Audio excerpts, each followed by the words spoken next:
awulidde ebigambo byo n'agamba nti please bwemanga mupulaninga to look for a sole candidate anaavuganya mu kalulu ka 2026 mundeke siriiwo. Besigye yabagambye nze siriiwo munoonye balala bemugenda okugenza akalulu ka 2026 sikola ki siriiwo. I am not with you. I will not be part to be considered for those kind of things. No, sibirimu. Dr. Besigye yakyogedde kati misana tukaga sibirimu. Mumulowooza 2026 kagenda kuba kate mumulowooza bibina ababitredde muli mu kupushinga mbu wabeerewo ennongoosi ezikolebwa mu kalulu byonna byebimu.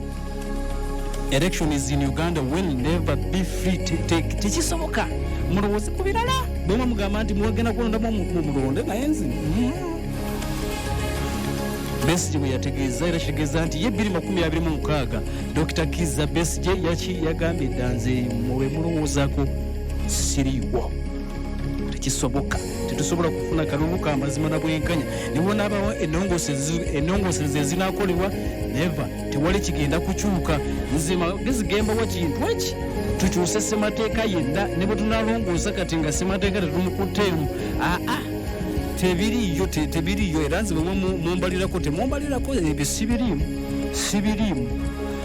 Dr. Kizza Besigye bw'atyo bwe yategeezezza buludde oluvuganya gavumenti naye oyinza okuba obadde weerabidde mu mwaka gwa 2016 Dr. Kizza Besigye lwe yasembayo okwesimbawo kyokka Dr. Besigye lwasemba okwesimbawo bamuwangula mu kumuwangula teyakkiriza. Dr. Besigye n'akuba ebirayiro ng'agamba ye mukulembeze w'eggwanga lino erya Uganda.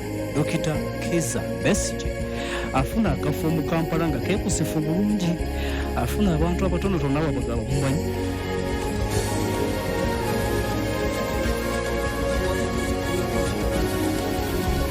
afuna akafo akeekusifu mu Kampala akataategerekeka oba yasinziira wa Dr. Besigye ku olwo akuba ebirayiro okukulembera eggwanga lino mu bufunze.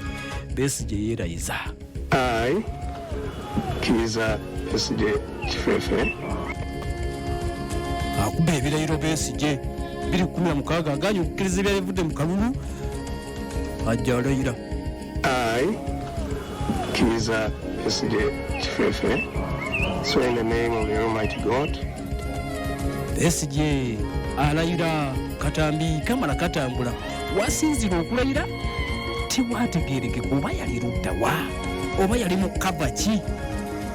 That I will be faithful with their true allegiance to the Republic of Uganda. Besigye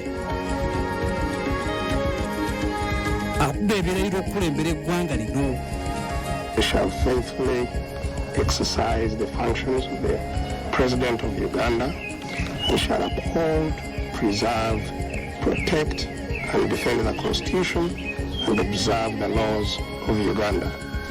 And that I shall promote the welfare of the people of Uganda. So, help me God. Amen. Abaliwo atuliza mu katambi akabalabwako bakuba engalo. Eyagenda maaso okuba nti amukwasa ekitabo okulayira amukwasa Bayibuli okulayira yalabwanga alinga ayambadde nga mulamuzi aleka ekiwiigi kino ekyabalamuzi naye tategerekeka mu katambi bamala bakuba engalo. Besigye oluvannyuma lw'okulayira ayogera agamba nti Mwami Museveni togeza n'okola ki si gwe wangula akalulu. Swearing by Mr. Museveni is not a swearing. Omumulaba Mwami Museveni ng'alayira agenda kuba talayidde. The Constitution of the Republic of Uganda, because he has not won an election.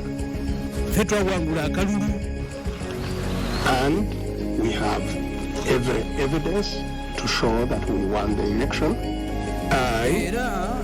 Besigye bw'ati agenda maaso n'okuba nti akakasa nti baali balina obujulizi bwonna obulaga nti akalulu yakawangula. Naye bw'oba ojjukira mukwano gwaffe ebiriwo akalulu ka mwaka 2026 mangu nnyo intaneti nga tugenze maaso n'okuba nti Lwanda yaggibwako. Dr. Kizza Besigye yali agamba nti yalina obujulizi obw'enkukunala obulaga nti yali yawangula akalulu era nti kaali kakwatiddwamu mukwatibwa bamusibira mu maka ge kasanga tikumpi okumala omwezi mulamba nti nga bamulemesa okuddukira mu kkooti atwaleyo obujulizi era agenda okuvaayo mu komera lyeyezimbira ekasanga nti nga akadde kugenda mu kkooti kaakola kikayitawo dda nga nteekateeka ezibu zaali za kulayiza mukulu. Besigye okutamu bakosho naye n'agamba nti buli nanja kwerayiza. Kale no yagulwako emisango era gye buli eno tegimusinganga oba gyakomawa. Kale bwe balinnya okuleka nti mutuuliriza mwenna abataddeko Pal FM ekkulu ery'omuntu wa bulijjo. Kaakati katugendeko wano mu nteekateeka yaffe eno ey'okuwangula ekirabo. Pal FM mu myaka 12 egigenze maaso n'okuba ntigiyitawo nga emaze okuba nti etandika. Tugenda mu ggwanga ku ggwanga tukube tooki mu sso nanga bwegenda maaso n'okuba nti etambula naye ne wano weetuli. Weebale nnyo okuba nti otuuliriza.